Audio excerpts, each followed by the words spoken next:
Good evening, and welcome to the New York Immigration Coalition's Addressing COVID-19 Disparities video series. My name is Nora Melendez, and I'm the manager of Immigrant Services Support Events, and I will be your host. Before we get started, I would like to take a moment to acknowledge that today, New York City Council overwhelmingly voted to pass Intro 1867, meaning that New York City is extending the right to vote to nearly 1 million New Yorkers, making this the largest expansion of voting rights in a generation. We are proud to be part of this historic moment and are grateful for all the work done by our members and partners that allow immigrant New Yorkers with legal permanent resident status or work authorization to finally have a voice in our democracy. Make sure to follow the NYC here on Facebook, Twitter, and Instagram for the latest updates.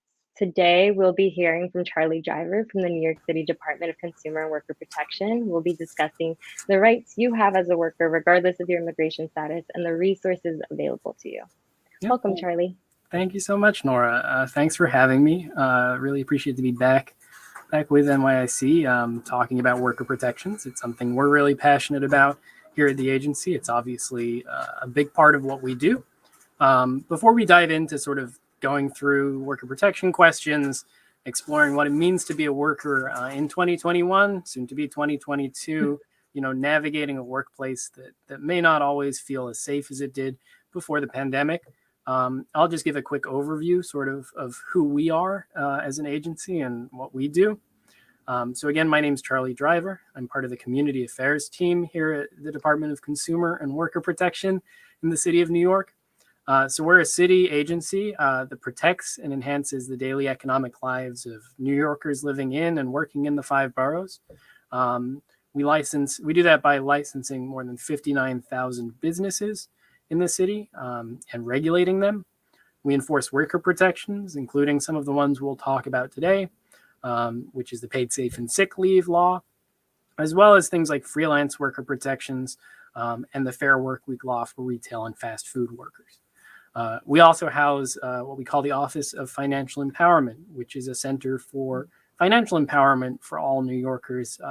We provide services like free tax preparation, which I'm sure we'll talk about more in the spring when it comes to tax season, and also free financial counseling. And you can find any of the stuff around that by going to nyc.gov/DCWP. Before we start, just want to note, this is a public space. We want to make sure it's as safe as possible for everyone, so refrain from sharing any personal information.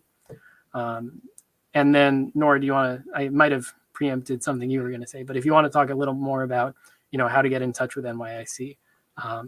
Yeah, of course, not a problem. If you're seeking additional support, our contact information has been pinned in the comment section below.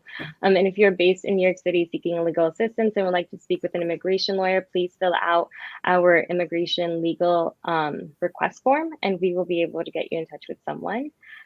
Thank you so much for being with us here today, Charlie. It's great to have you again. So let's get started. If I'm an essential worker and test positive for COVID-19, what are my rights? Sure. So if you test positive for COVID-19, or if you have to isolate, let's say a family member tests positive for COVID-19, a coworker does, and you have to go into quarantine for whatever reason, the most important thing that you need to know is that you do not have to go to work while you're sick, and you shouldn't have to worry about holding on to your job or losing out on pay during that time. So New York City and New York State both have laws on the books to ensure that workers get paid for their they have the right to get paid for when they're sick or when they have to isolate as a result of COVID-19. So one law that we'll talk about a little later in more depth is the New York State Emergency COVID-19 Paid Sick Leave Law. That gives paid sick leave to all workers who are ordered to quarantine because of a COVID-19 diagnosis or requirement to quarantine. And so that's a special pot of sick leave that's accessible just in that specific circumstances. More generally, there's a New York State paid sick leave law, which covers all people in New York State. When you are sick or a family member is sick and you have to go to work, but you can't go to work as a result of that, you have a right to some paid sick time every year. So there's a New York State version if you're living outside of New York City. We here at the New York City Department of Consumer and Worker Protection enforce our New York City paid safe and sick leave law, which does the same thing with a little more depth, gives between 40 and 56 hours of paid sick time annually to workers, depending on the size of the business, to take care of themselves or their families. And you can use this for COVID-19 related reasons. If the COVID-19 paid sick leave law doesn't apply to you, or you go beyond that time, but you can also use it for other reasons. So say your child has to go home sick from work, or if you are in a situation where you or your family are in danger and need to relocate to get out of that danger, you can use that time as well. That's what's called safe leave. And just a general thing, as we talk about sick leave rights, various rights that you have in the workplace, a thing to know more than anything else, really, is that when you are using your rights in the workplace, it's important to know that retaliation is illegal. So if your employer attempts to cut your hours, cut your pay, fire you in response to taking time off when you or a member has COVID-19 or is sick, that's against the law, and you should get in touch. You should get in touch with the city government, the state government, and in certain cases, the federal government. Awesome. And following up on that, if I don't have PTO, how can I get a vaccine? Yeah, so vaccines are obviously a big topic nowadays for a few reasons. Obviously, employers have mandated vaccines for workers like me in the public sector, but also certain private sector employers are requiring vaccines. And if you need to go and get a vaccine and the only appointment that you can make is during your workday, you shouldn't have to worry about using any of your normal paid time off in order to get vaccinated. So you get up to 4 hours of time to get a vaccination. That's a state law that's on the books. It applies for each vaccination. So let's say I have to work from 9 to 5 and my vaccine appointment's at 3. I can take off as early as 1, depending on the travel time involved, go get my vaccination, go back to work the next day and get paid for that whole time, even if I was out of my other sick time. That includes the 2 initial shots. It includes the booster. And you're also entitled to a separate bank of the same amount of time if you have a child under the age of 11 who needs to be vaccinated in New York City. So that's another important resource. If you need to get vaccinated, if a kid needs to get vaccinated in your family, you shouldn't have to worry about not having enough paid time off to do something that will keep you safe and healthy and that will keep your family and coworkers healthy too. Great. And if you need additional support scheduling a COVID-19 vaccine appointment, please visit nyc.me/COVID-19 vaccine to watch a video breaking down the process to schedule an appointment in New York State, as well as New York City. So following up on all of this and talking about leave, how is someone expected to quarantine without pay if they don't have PTO? So the good news is in most cases, you won't have to quarantine without pay. So let's talk about the New York State COVID leave law, which is that law that's on the books specifically to ensure that workers have additional sick time for COVID-19 related reasons.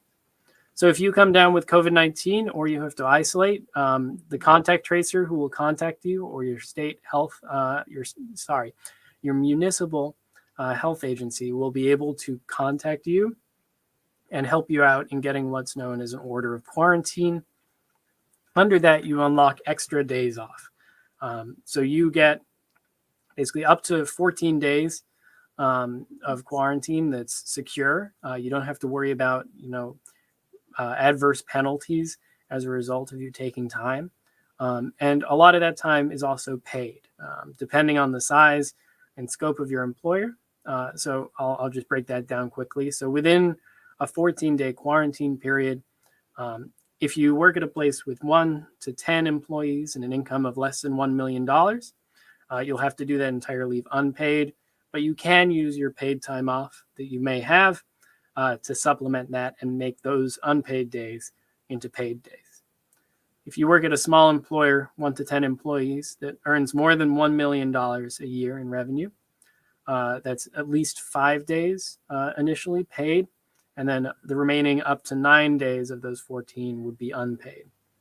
At an employer with 11 to 99 employees, you'd receive at least 5 days paid, and then all remaining days unpaid as well.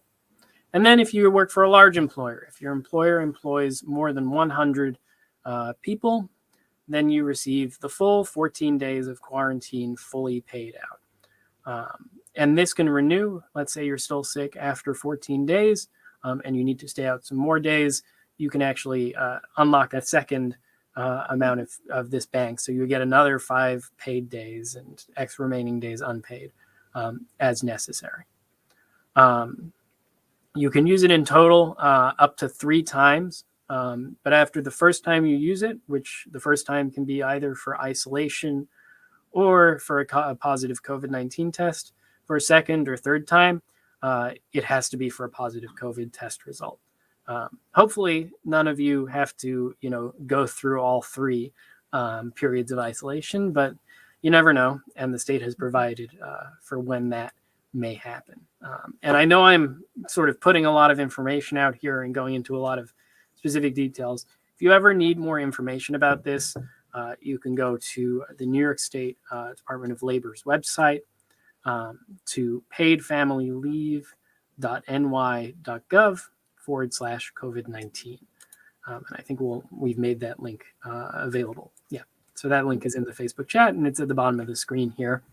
That's a great place to go if you want more information about what you can do when you need to quarantine and making sure you can do that safely, both for your health and for your job. Definitely better safe than sorry. So if my employer is not providing PPE or it's requiring me to purchase it on my own, what can I do then? Sure. So that gets a little complicated. We're going to talk a bit about the Federal Occupational Safety and Health Administration, which many of you may know by its shortened name, OSHA, which is a federal administration that basically protects workers in the workplace and gives them a right to a safe workplace. So according to OSHA, an employer is required to protect its employees from health and safety risks, and that includes COVID-19. So it currently advises all employers in the country to provide PPE to its workers and requires it for high-risk fields.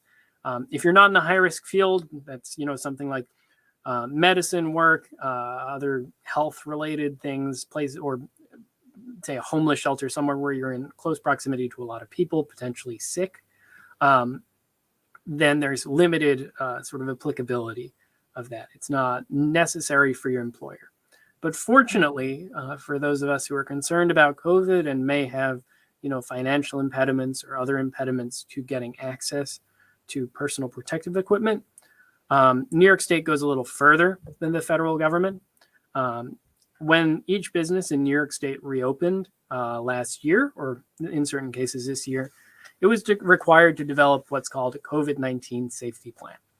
And in that COVID-19 safety plan, one of the points of that is that a business must provide facial coverings to all workers as they need it. So if you go to work and you need a new mask, your employer is required to give that to you.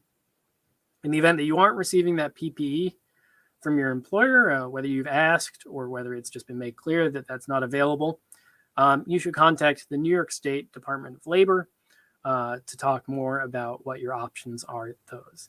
And then something else that I'll just mention, if you don't want to go through the whole process of contacting the state government about access to PPE and you need some more masks, a lot of the time there are free options to get masks in and around the city, sometimes, or in and around wherever you live. Sometimes, stores have them put out in case people don't have them. And most public transportation systems, at least in the city and more widely across the state, do have free masks available if you just ask. Awesome, thank you. So if my employer is saying that I have to return to work after quarantine for 14 days, even though I'm still testing positive, is that true, or is there something I can do? So that's one of those questions where it kind of depends. So in part, that depends on your business's, like your employer's COVID-19 policy. Generally, at this point in the pandemic, we're aware that COVID tests may continue to return positives even after the virus has stopped being transmissible. That's especially true in vaccinated individuals. And that can happen even after a person has more or less fully recovered. Generally, the New York City Department of Health and Mental Hygiene advises that a negative test result should not be required before someone confirmed with COVID-19 returns to work, and generally advises that a symptom-based guidance should be followed instead. So if you still have a sore throat, still have a cough, you might want to stay home. So that's an option. Part of it really depends on your employer. That said, if you do have an employer, whose COVID policy is more on the conservative side, keeping you out until you return that negative test, you are eligible for another order of quarantine, and you can take advantage of your additional COVID leave policy. If things are getting unreasonable or you think that things are getting unreasonable, stretching very long, even when you don't have any symptoms, that's a situation where I'd recommend, once again, contacting either us if you're living within the 5 boroughs, or the New York State Department of Labor, because they, especially the State Department of Labor, can advise on sort of return to work protocols and your rights as an employee during COVID. Great. And if my employer is requiring me to sign a liability waiver upon returning to work, does that prevent me from filing a complaint about safety, health, or retaliation? Sure. So just to sort of give an overview of what a liability waiver would be, a liability waiver is sort of if I'm an employer and I'm asking you to come back to work, and I'm asking you to sign a form basically saying, if I get COVID in the workplace, if I get hurt or otherwise harmed as a result of being in the workplace, including by contracting COVID-19, then I do not have a right to sue my employer or take action against my employer for potentially putting me in a position where I was in harm's way. So that's something that employers have been doing and occasionally, can do.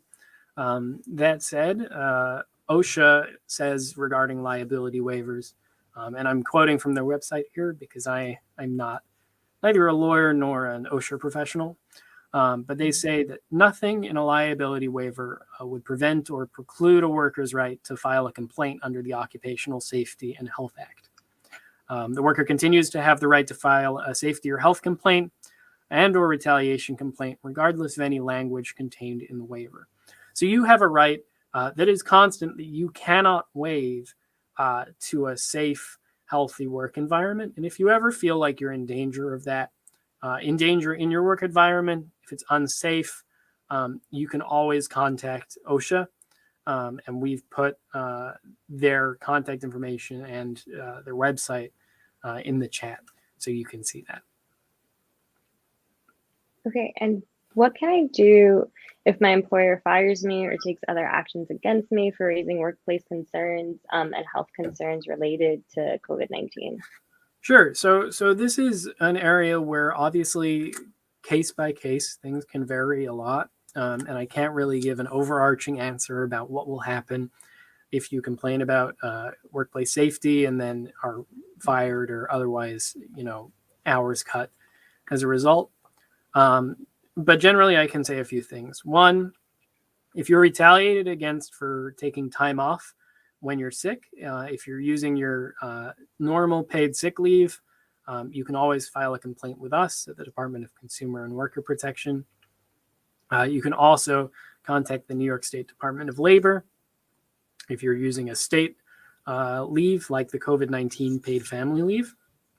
And both of those agencies can actually help you out processing that complaint, seeing what's possible.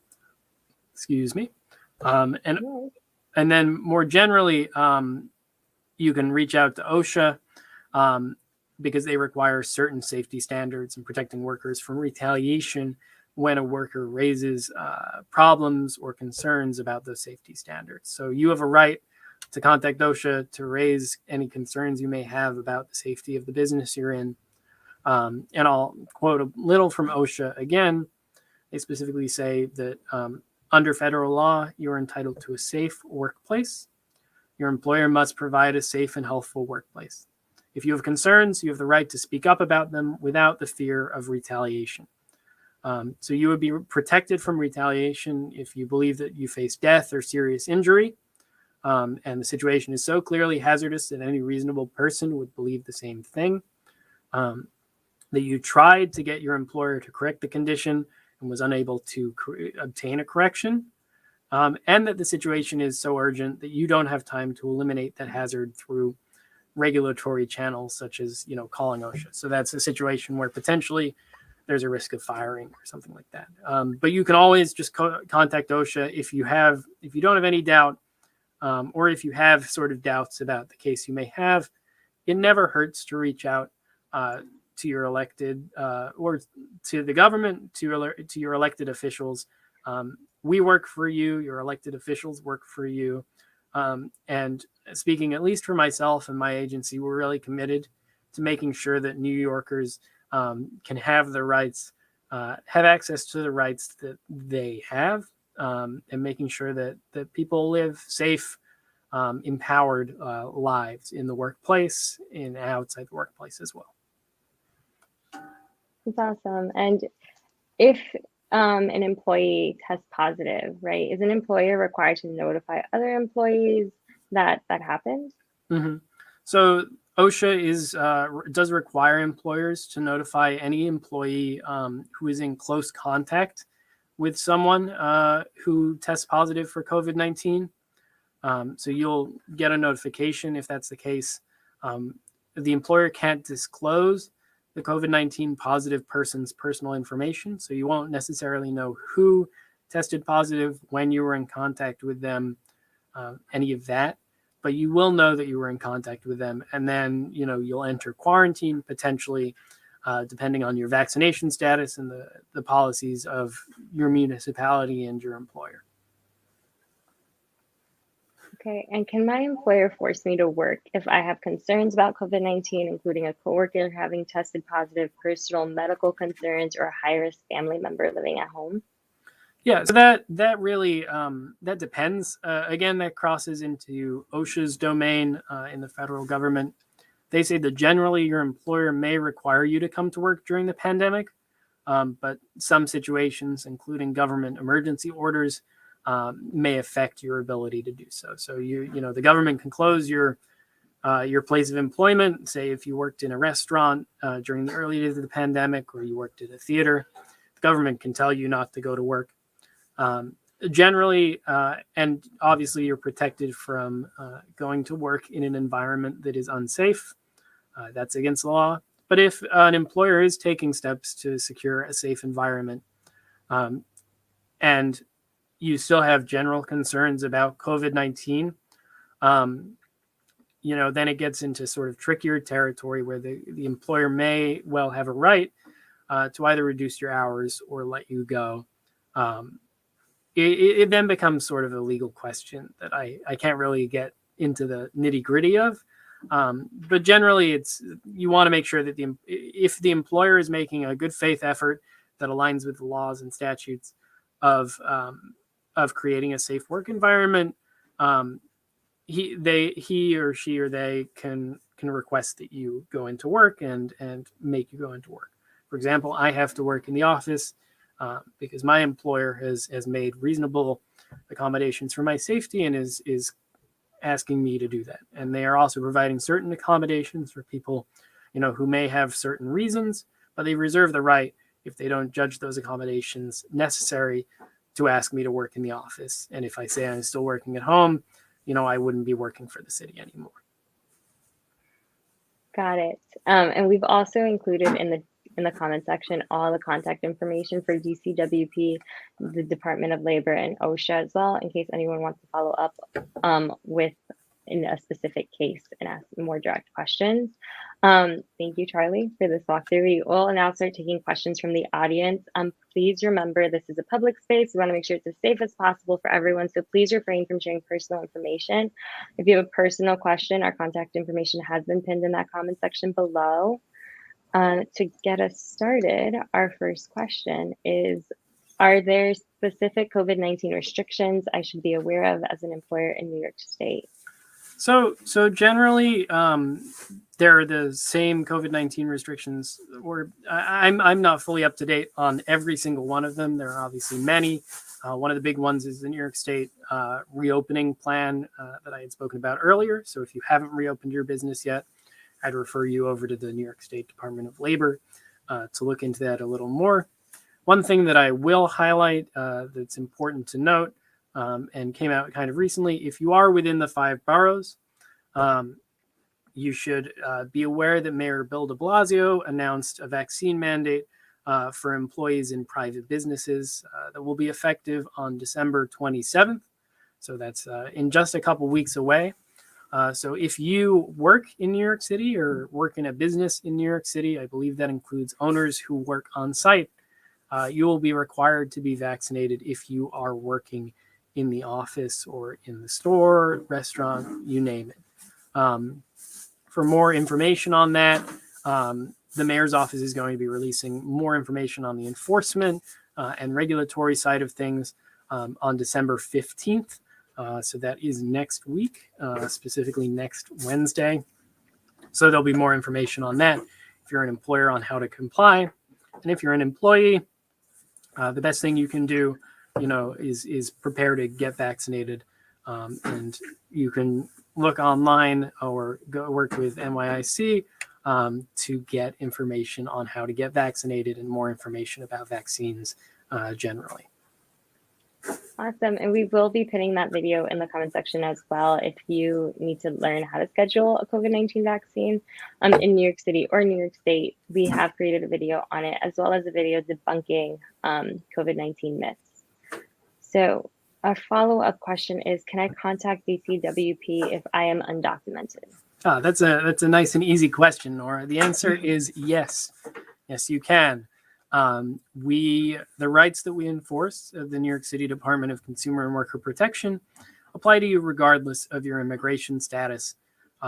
We are not going to ask to see your paper or any personal information. We also are committed in situations when it is possible to keeping information confidential. We will not disclose any of your personal information in a way that your employer will be able to see it or any authorities will be able to see it without your consent first. So if you come to us with a complaint, we will let you know if the complaint can only be proceeded with by disclosing your personal information, and we will always give you the option then to not advance with something. Okay, that's awesome. Great to know. Following up, do I need to quarantine and stay home from work if a family member I live with tests positive for COVID-19? Sure. So that really depends on your vaccination status.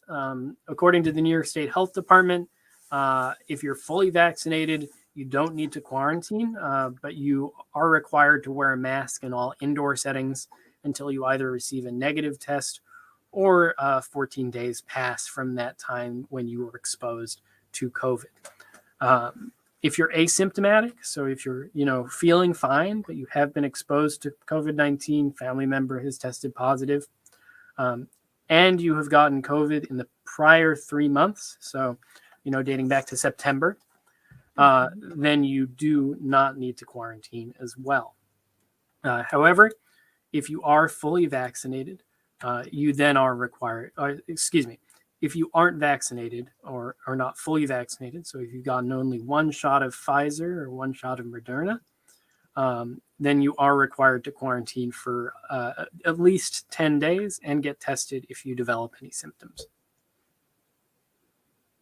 Okay, and then following up, does my employer have to provide or pay for my COVID-19 tests if I have to get tested? Sure. Federal law does not require an employer to pay for the cost of COVID-19 testing. Employers can choose to pay for it, but if you are asked to be tested as a part of your job, it's not your employer's job to pay for that. However, an employer, if they are asking you to get tested during your working hours, so I work 9 to 5. If my employer was asking me to get tested and the testing time that was made available was at 10 a.m., they would still have to pay me for the time I was taking to get tested, even if I wasn't working during that time. And that said, when we're talking about employers not covering the cost of the test, keep in mind that there are a lot of options out there in your city, in your region, where you can actually get a free COVID test. A lot of the time that's given out by the government. So if you look up your local health agency or look up local health nonprofits, oftentimes they're doing free tests and you can register for those either in advance or sometimes just show up on the day. I personally have never paid for a COVID test. I'm quite pleased that that's the case, and I don't intend to have to pay for one going forward. And the way I've done that is by, looking up, going to the New York City Health Department because I live in New York City, and seeing where free tests are in my area. Yes, and you can also do that for New York State through the New York State Department of Health website as well, which we will also be dropping into the comment section. I have also not paid. There are a lot of different options available.